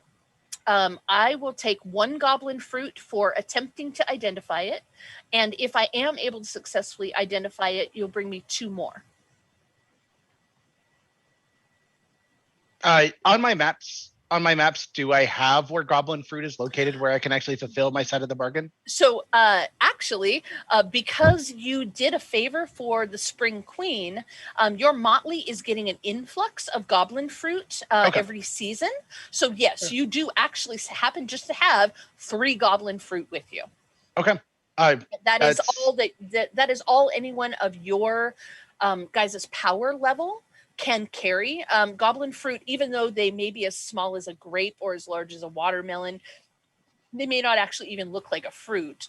It's just a generic term for things that are harvested out of the hedge. But you're limited by how strong you are as a changeling in your changelingness. You're limited by how many goblin fruit you can carry. The minimum amount that any changeling can carry is 3. And so you guys are you're currently each carrying 3 goblin fruit that If you eat them, they will restore a point of glamour to you, but that's really all they do. Right. That seems fair. And I will pull out one goblin fruit. She nods towards the counter that's kind of at her nose eye height and indicates, put them both there. Okay, I put them both down.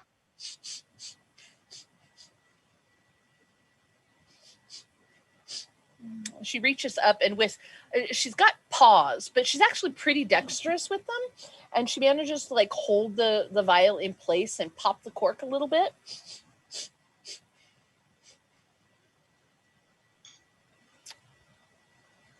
This is some dangerous stuff.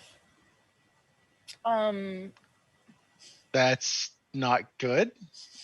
Do you know what a Mercina is? If you would like, Oh. you, especially being as though you have done a lot of hedge investigation and that kind of thing, I'd be happy to give you guys each a intelligence and either occult or investigation. If you have a science that deals with hedge things, that kind of thing. So you're basically just kind of trying to figure out whether you've ever heard of this particular kind of goblin fruit. 2. Fantastic. So you've heard of Mercina. They are very rare. They will make you throw up. You have to like fight to keep them down if you eat one. But they're dangerous because they will drop you into a coma for like half a day that is as deep as it is so deep that even the weird, which is like the changeling force of energy that fuels all Fey things, even the weird cannot tell that you're still alive. So it will actually void lifelong pledges as if you had died. It's one of the only ways without actually dying and finding some way to be resurrected, which is virtually unheard of. It's one of the only ways to get out of a lifelong pledge without breaking it. They're very rare, very expensive, very illegal. She's like, I wouldn't nose about that I have this if I were you. I mean, if you want to sell it, I can take it off your hands so that you don't get caught with it. But and she's being very careful to, talk in a low enough tone that your other customers and passerbys can't hear you. But this is some bad shit. I will take that into consideration, and I pull out the other 2 goblin fruit and set them onto the counter. I thank you for informing us. We will need to discuss that. We'll need to discuss this in not this setting. Not today. I get information about where I can find her later. Like where is she traveling to next if we do wish to get rid of it tomorrow. Okay. Or after the festival's over. Okay. There is a very large hubbub about this time coming from the Golden Pavilion. There is the sounds of shouting.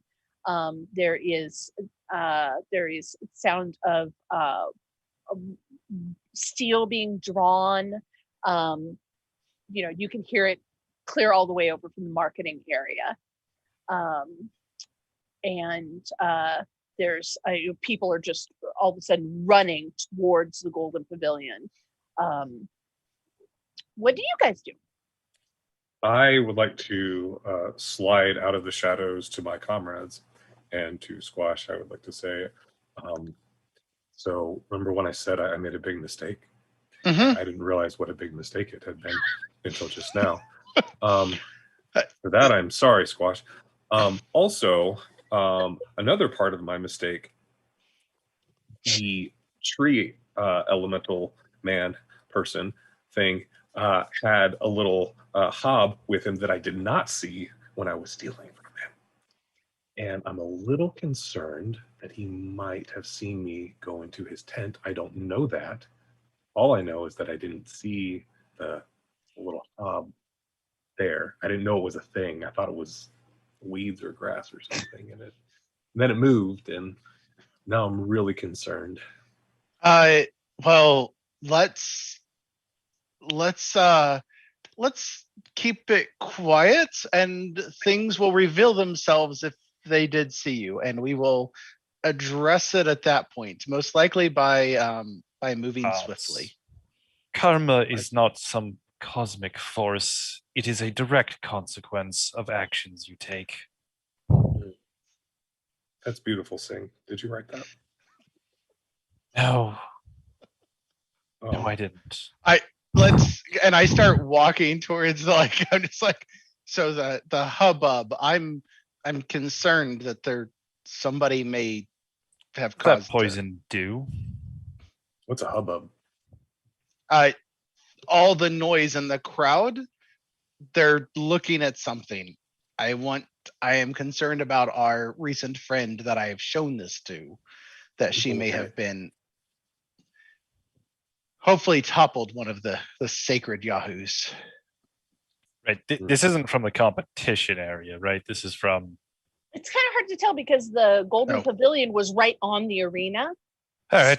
But there does not sound to be the cheering that you would expect from, like, if this was about a fight that was going on in the arena or something. Like, you're not getting the crowd cheering kind of thing going on.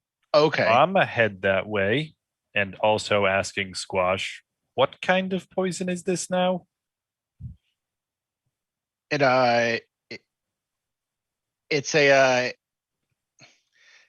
puts you into a coma it puts you in a deep enough sleep that it will break lifelong contracts. And not the best way. I wonder what our tree friend wanted with that. If there are those in the Winter Court that would use it to make and break contracts, or to make people seem dead.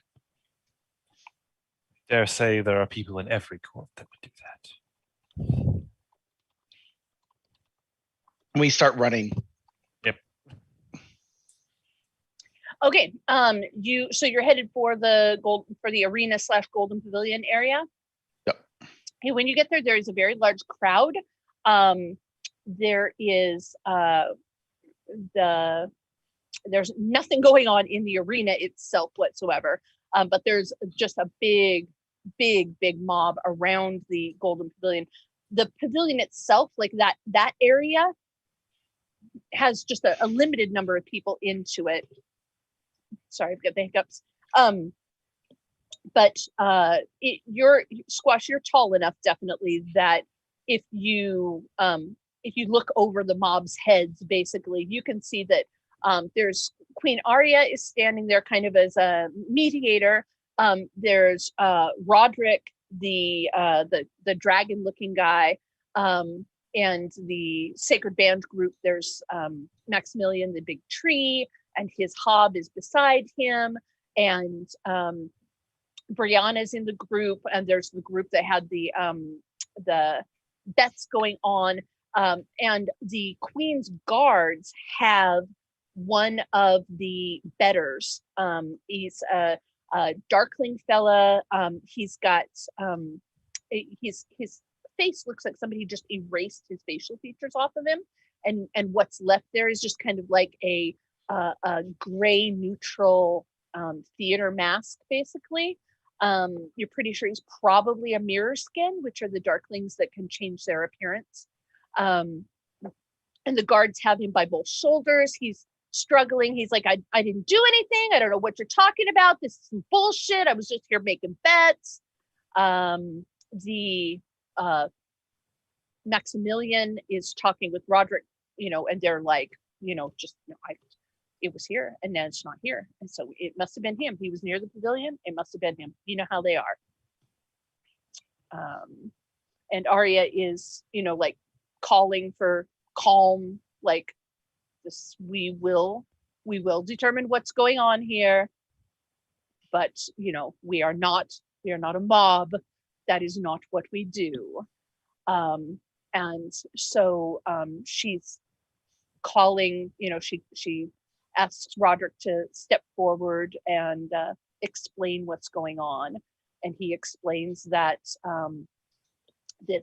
this little shit obviously couldn't keep his hands to himself and started rifling through our people's tents and stealing things. And we're just not going to stand for that bullshit. We're here, this is our day and this is our court and our event, and what kind of bullshit hospitality, lack of hospitality is this? Lack of respect. And he's just like slathering at the mouth about, righteous indignation and that sort of thing.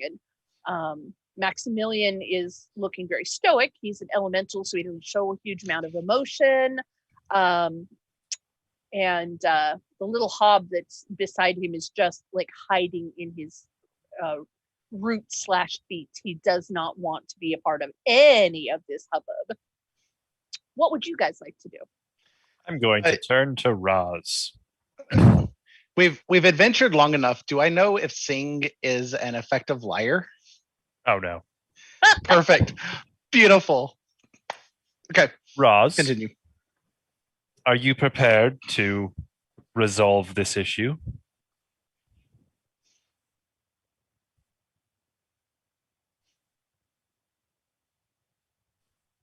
You're muted. I'd like squeaks out. Of, what? Right. Just air. Just squeaks out. What do you mean? Well, it's not going to be better if you keep trying to hide it. And if they find out a month later, it'll be terrible for you. You did a wrong. Now it is time to right it. Oh no. Okay. So out of character, like You guys are getting out of killed. character, like just to pause for a second because I need to figure out what Roz would do. Yeah. I love the fact that his name is probably Raz, but Singh calls him Roz because it just sounds way, way, way more elegant. That's fine. Raz. Are they? Okay. All I know about Raz Bataz is that he does not want to be known or seen or have any attention drawn to them, like, ever for any reason. And I'm trying to think of like how to be Raz without like breaking the game or the moment. You do break away. whatever you want to do, honey. We literally have about 15 minutes left of this game session. So, and you have taken it in an entirely different direction than I had planned. So you just go for it. That happens. Have fun. Do you? All right. Ooh, can I should have done something a long time ago. I hate when that happens. All right. Oh no. I'm going to go very trapped, and I'm going to slide into Singh's shadow, and I'm going to beg into Singh's ear quietly, and I'm keeping him in between me and anyone that seems important. And I'm going to say quietly, Singh, please. Can't. Well, I will do it for you, Roz. Things Please tell him we found it on the ground. Please tell him we found it on the These- ground. things get lost. And this is a thing that it may do us a favor to have them admit what it is before we return it. I agree with that. May I? I pull it from the bottom of the satchel that I keep dropping it into and like palming like all stealthily, like, and palm it over to you. All right. I'm going to make a very loud whistle and push my way to the front, making myself as distinguished from the crowd as I can. Okay. I start yelling, "Make way!" and like trying using Ooh. the ogre size to like Yeah. make a path. Oh yeah. Okay. So Squash, give me a presence plus intimidation. Oh God, you are the absolute wrong ogre to do intimidation stuff. Oh, I am 100% the wrong ogre to do intimidation. Hey, Jess, while this is happening, can I, as I'm inclined to do, take advantage of the distraction? 100%. I'm going to spend 4 glamour, or sorry, I'm going to spend 2 glamour to modify my intimidation to at least double my dice pool from 2 up to 4. Fantastic. I think technically, just so you guys know, I think you're limited to at your guys' level to one. But you know what? This is going to make good story, and we're very close to the end, so we're going to do it. What? He has willpower. You could use that instead. Yeah, you could use willpower too. Yeah. What is willpower? I missed that. Willpower is an attribute. It's on the top of your second page. Yep, I have 6 of it. Okay. Yeah. And so you can spend that to add to your dice pool as well. Oh, then I will spend 1 glamour, sticking within the rules because it'll stick in my brain better. Yep. And then I will go ahead and spend 3 willpower because we're close to the end, and why not just blow it all? I believe 1 gives you a +3 bonus, and I don't think you can spend more than that. That's just a 1 for 3, and you can only do it 1 time per challenge. Gotcha. But you could also spend a glamour because you have your seeming blessing to spend glamour to improve dice pools using intimidate. So you actually could get, by spending 1 glamour and 1 willpower, you could get 4 extra dice to your challenge. Perfect. Okay, so that gives me a total of 6 dice and 2 successes on 6 dice. Okay, fantastic. So you are making a hubbub.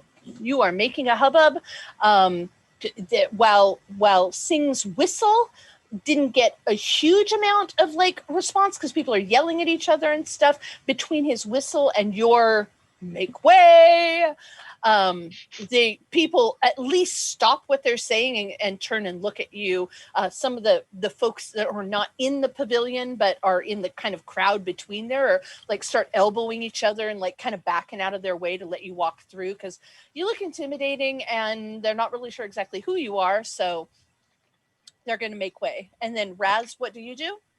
So who's the guy that's making the biggest stink about this? Is it the dragon-faced? Dragon-faced guy, yeah. It looks like he's doing it on behalf of, his name's Roderick, and it looks like he's doing it on behalf of Maximilian. Right. The big tree. Sure. So I want to see if can I use Light the Path on Roderick to figure out what his motivation is, like why he's doing what he's doing right now. Of course. Learn the motivation. Yeah, definitely. Okay, so that is a contract. This is the first time we actually used any of your guys' contracts. So when you're looking at your contracts, you've got a basic description. You got the title, a basic description, the cost, the dice pool that you're going to roll, and this is a contested because you're doing it against him. The action instant just is your normal action you can do once per round. The catch is kind of interesting. What a catch is if you can fulfill the catch, you don't have to spend the glamour for the contract to be activated. So because you have not caught him in a lie previously, you don't get to activate the catch. But in certain circumstances, you could do that and thus cast your contract, basically activate your contract for free. Then the success is learns one of the subject's motivations for a specific action or statement. So yeah, please feel free. Give me a wits plus weird. Your weird is one of your other traits. It's on the top of your second page. How weird am I? You are. I'm not that weird. Yeah, no, you're all baby changelings. So you're. I thought it was weirder than that. Oh, honey, you are. You are. Don't worry about it. You have no idea. Let's see. My weird plus my composure. Where's my composure? Ooh, my composure is 1. Can I pump this up any somehow? Yes. Yes, you can. Weird. Let's see. So You're this playing looks like a- Raz. This is Wits plus Weird. Let me check your stats here. You could Not spend those. one of So the your two glamour? willpower. You could spend one of your willpower to get +2, right? Okay. 3. Oh, plus Right. 3. Okay. Dylan, am I You do it right on- on that? Yeah, but I don't think you can Oh, do it for on not your contracts. magic Not for abilities. contracts. Yep. Can I use my okay, I don't know if I can string these together. So if I can't so my Kith talent says I can spend 1 point of glamour to add weird. No, that's for speed. Never mind. Speed or initiative. Yeah, I checked it Yep. over. I don't Not- think anything Not applicable. that Sorry. you've got. So So I guess I've got 2. luckily he's not very composed either because he's kind of a hothead as a dragon. So, and he got a 1 and a 3. So get me 1 success and you beat him. I'm an air elemental. Right, Well, blowing on your dice. I noticed that. Oh, No Nope. successes? no Okay. dice. Oh, that's okay. So it's just a push. He doesn't realize that you've done it. Okay. You didn't get any information. And he's like, I just cannot believe that someone would break into one of our sacred bands and heroes of this freehold's personal space and rifle through their goods like a common thief. So he's making at least his overt motivation pretty clear, although you can't really tell whether that's actually where he's coming from or not. All right. Have I breached the crowd now? Yes, you have breached the crowd and you are at the edge where you're getting ready to walk right into the center of the pavilion. Okay. Remember that this is highly illegal. I do remember that. So I'm going to, as we're going through the crowd, shift my dagger into my left hand, concealed in the backside, not hiding it, but not showing it either. Sure. And do the Not same thing. brandishing it. I'm going to conceal in my right hand that potion, ready to unload out of my sleeve. Okay. I'm just going to come forward. Roderick, there is no need for theatrics. Simply tell us what was stolen. He looks up at Maximilian. He's like, what all they take? And Maximilian's like, stuff, my things. That is quite vague. Are you sure anything was stolen? Perhaps you simply misplaced it. I did not. Are you calling me a liar? I have misplaced plenty of things. That wouldn't make you a liar. Your faults are not mine. Oh, well, if you know what's missing and you're blaming this, you're blaming this sorry, name again, the shade. Oh, Darkling. the Darkling? The Darkling, thank you. And you're blaming this Darkling, then could we not search the Darkling for it? But we need to know what we're looking for. The Roderick looks at Arya and says, Your Majesty, are you going to allow this farce to happen in the middle of your court? And Arya's like, well, they do have a point. What was stolen, Maximilian? And Maximilian starts like kind of hemming and hawing. He's like, well, there was a bottle. And it had a cork, had some stuff in it. I don't know. I just found it, but it was pretty, so I kept it. And some gold. And yeah,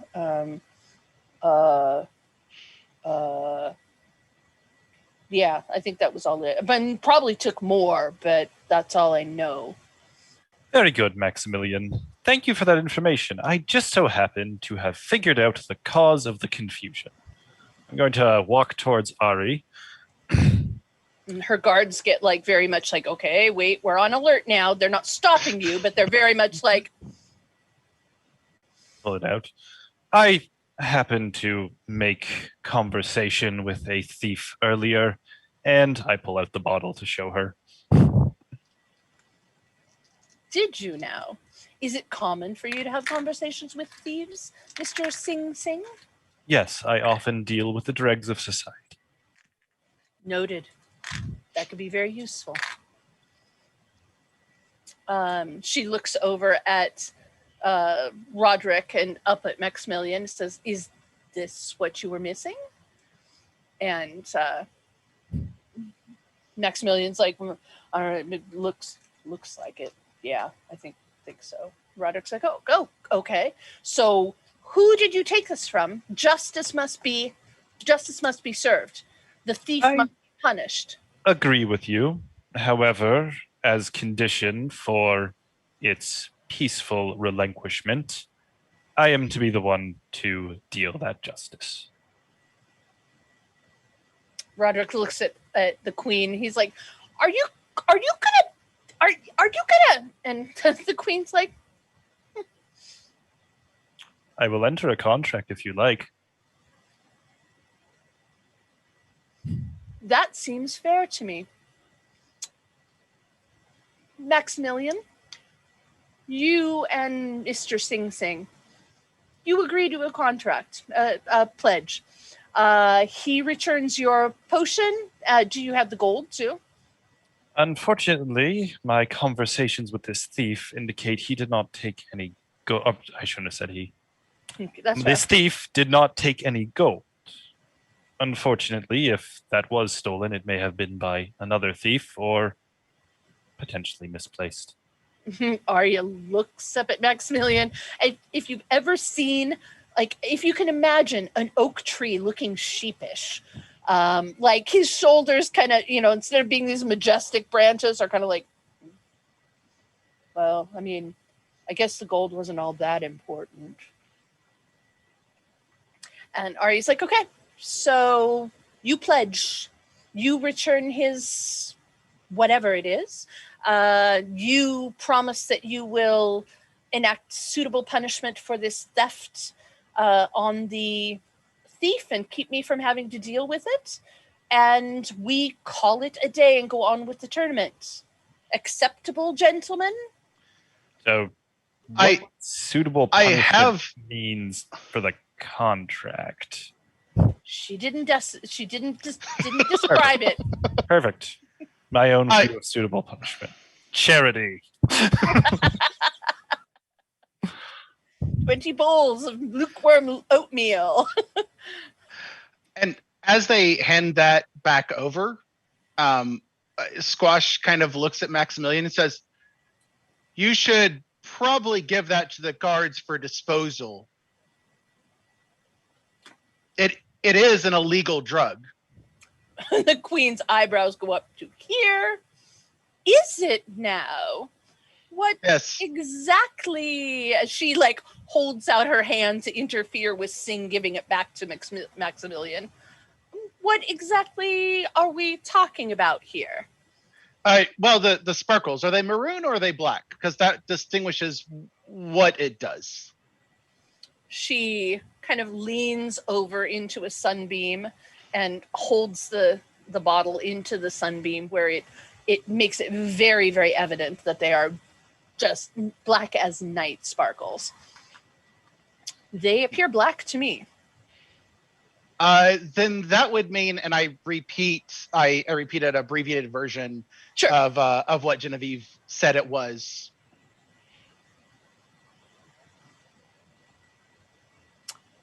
Really? Maximilian, you're bringing this into my court? And he's like, well, I mean, I didn't know what it was. I just found it, and it was pretty, and I just didn't. I wouldn't. I wouldn't do anything to hurt you, Your Majesty. You have my undying loyalty. You know that, right? And Arya's just like, I think perhaps I'll hold on to this. I understand that might make it difficult for you to complete your pledge because this will not be going where it needs to go. So perhaps... No worries, Maximilian. My word is as good as any contract. I see. She hands the bottle of Mercina potion to one of her guards and says, put that somewhere safe. And looks at Maximilian and says, you are dismissed. And he gets ready to go, like he's going out to the, the tournament field. And she calls him back and says, no, you are dismissed. You may compete in next year's competitions. And he like looks like he's gonna complain, and Roderick's like, and she just silences them and says, would you like to join him, Roderick? And Roderick's is like, no, Your Majesty, and goes back to the golden band groups where they all start like talking really like animatedly between them. But she literally, like, they do not even exist to her anymore, and she turns her attention to the three of you. I can tell that Raz none of with you us? are. Oh, is Raz around? Is he visible? He's kind of like sliding out. Okay. I appreciate your service today. I don't know exactly what was intended with that, but it was likely something disruptive. You have my gratitude. And she takes one of the golden ribbons out of her hair and twists it into a braid, so it's in like 3 parts, and clips it with her golden fingernails. And she holds it out so that there is a small piece of ribbon for each one of you.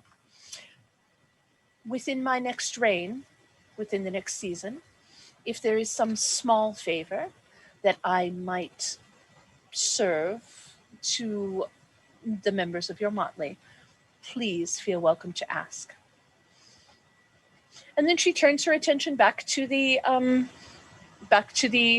arena and says, I believe it's 11 o'clock. Let the tournaments begin. And everyone kind of goes back and focuses their attention on what she's ordering them to focus their attention to. You guys are able to continue if there's something else you wanted to do, or you can make your escape. Now, Raz, I'm going to hand him my ribbon. Raz, what did I say about karma? I already forgot. I'm sorry. I was thinking about something else. Simply the consequences of our actions. Do you know what the consequences of your actions are now? Yeah, you're my friend now.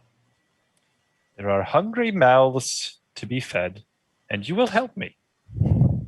I will. Very good. And Raz goes up to the Summer Queen, Arya, and asks, trying to keep his voice below what Sting or Squash can hear, and asks her if she would give Sing their blessing, or their seeming blessing, if she has it in her power to do that. I'm out of game. I'm not understanding what you're asking. Raz is asking if the queen has it within her power to give Sing his own seeming blessing. To give Sing Raz's seeming blessing, or to give Raz just as like to give, like, Raz wants the queen to transfer Raz's blessing to Sing. I see. Okay, it takes her a couple times to understand exactly what you're. It takes Raz a couple times to explain anything. Yeah, right, exactly. But she's very focused on, like, even though there's all this other stuff going on, when you come close to her, she's very, very single-mindedly focused on you. I am afraid, little windling, that is not within my powers to do, even once I step up to become the reigning monarch of the Freehold. But that individual should recognize that he is very blessed to have one such as you, who is so kind and generous to him. I hope that he treasures you in the way that you are deserved. And Raz accepts this and goes up to Sing, and if Sing will let him, Raz tries to give Sing a hug, which is not something that Raz would do.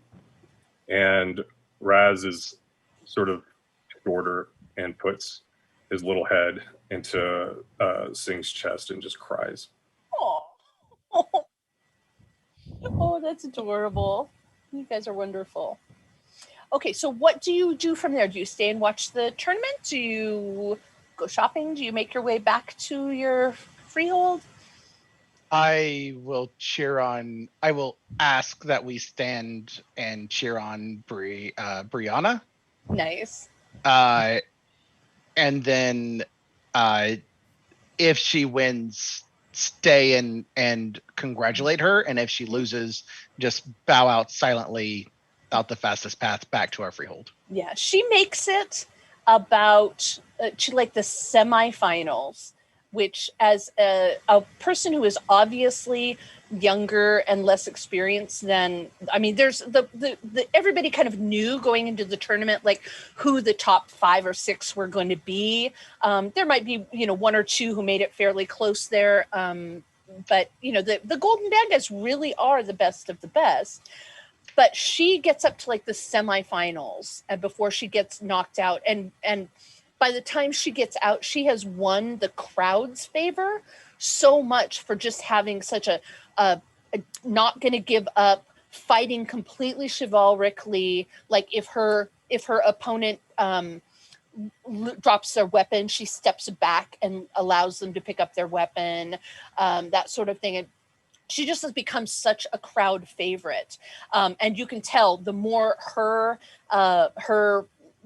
reputation is elevated, the madder the Golden Band folks get. And when she's finally knocked out, like literally changelings are throwing like flowers and ribbons and things like that into the arena as she falls, and cheer for her. And yeah, so at that point you guys drift out and she picks herself back up and she's like, okay, next year is another year. And that's where we're going to wrap things up. You guys did such an amazing job. Oh my goodness, I laughed my butt off, you guys. You are freaking hilarious, all 3 of you. Wow. Now I really wish that like I'd been DMing all of these little sessions for you guys, because this was super good quality, guys. I really enjoyed it. It was fun. Do you have any questions, comments, thoughts, that kind of thing that you want to do before we kind of just end things off? You seem to spend a lot of time on character descriptions. Is that just the way your DMing style goes, or is that something you find valuable in World of Darkness? I find for Changeling, especially when introducing someone to the game, that it's a really valuable tool, because the world is so different. I mean, it's the same world, but it's so different in mood and feel than, say, vampire or werewolf or Promethean is, that I find that it's really a good tool for encouraging players to come into the fantasy side of it. Most of what we dealt with today, because it was the kind of event that it was very like raucous and upbeat, but also it's really, really helpful for creating like super creepy settings, which is very much part of Changeling, or very scary settings, or romantic, heartfelt, tugging kind of scenarios. It's one of the best tools that I've found for doing that. And I prefer, especially in this scenario, to do it verbally as opposed to with a picture, just for ease of organizing. If I was doing this at a table, I might be much more reliant on just having like a portfolio of NPCs and saying, okay, this is Genevieve. Here's the other character, Gotcha. by her for size. And admittedly, doing stuff like this on screen, I get a little nervous and tend to run my mouth a little bit more than necessarily is probably prime. So for that, I apologize. No, I think No. that's hard to not do, I think. Yeah, I was going to say it really gives that flavor of the thing about Changeling that I've noticing is that those character descriptions help give the idea of you have a lot of flexibility in the descriptions of everything, which I imagine that as we're dealing with clients, as we're working with clients, that allowing them that sort of freedom of self-expression. If you set that example of self-expression, it helps free the clients to also have that sort of self-expression on things that are not, that aren't real in our space, right? And can open up then their ability to do that more in real life settings too. One of the things I've watched part of the videos that you guys go through in your Geek Therapeutic session, and one of the first videos that Dr. Megan put out, where she was talking about how important it is for mental health professionals to be able to play and actively model being silly for their clients, is something I really take to heart as a DM. I want to encourage all of the players at my table to immerse themselves as much as they possibly want to in their characters and feel supported and enabled to do that. So that's why I try to put a real big focus on making sure that all my different characters that they're interacting with are as ludicrous as they could possibly want to be, so that way I can be the silliest one at the table if they're not comfortable, but they know that like I've already blazed that path for them. Awesome. I was wondering if you could explain what sort of improvisation you did during this session, because I'm guessing we threw you off in a few places. Oh, so okay, yeah, definitely. So the plot was supposed to be about the tournament, and Maximilian's Hob was going to use a dart gun, basically, to dart Brianna during a fight, and basically have everybody think that she had been killed because she had been rejecting the golden.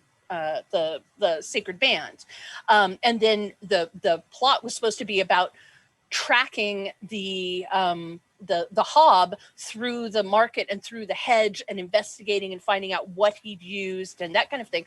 But you guys got so into some of the other stuff, and then you stole the bottle before he could do it.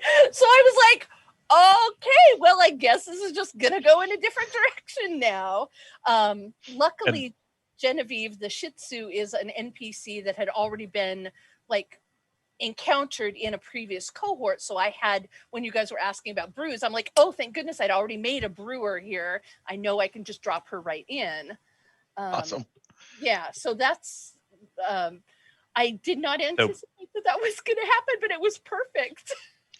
I'm guessing when Patrick said he wanted to go and steal, that was when you were doing the quick GM thinking. Yeah, I'm like, okay, well, what's he gonna take? Like, I had thought that my intention had been that the bottle would be in the box, but then I was like, he's been poking around and he deserves to have something fun, so here, it just happened to be in that bag instead. So yeah, I just kind of ran with it. We also, one of the things, because these sessions are so finite on time, I try to keep an eye on the clock and make certain that, like, by 7 o'clock, when we're halfway in, that if we're not coming up on what will be the final scene, I need to either change what the final scene is going to be or remove some of the barriers to that final scene, because otherwise,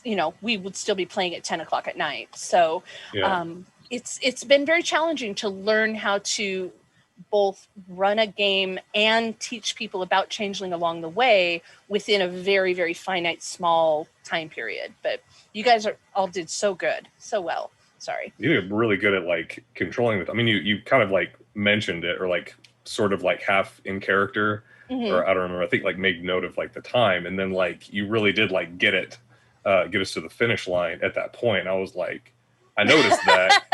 Yeah, I'm gonna call that out. That was pretty good. That was really Thank you. Thank you. Yeah, I definitely, the first couple times that I did this, we ran till like 8:30, 8:45, but I recognize that people, you know, I'm on the West Coast, so I could keep playing for another 3 hours. It's still daylight here.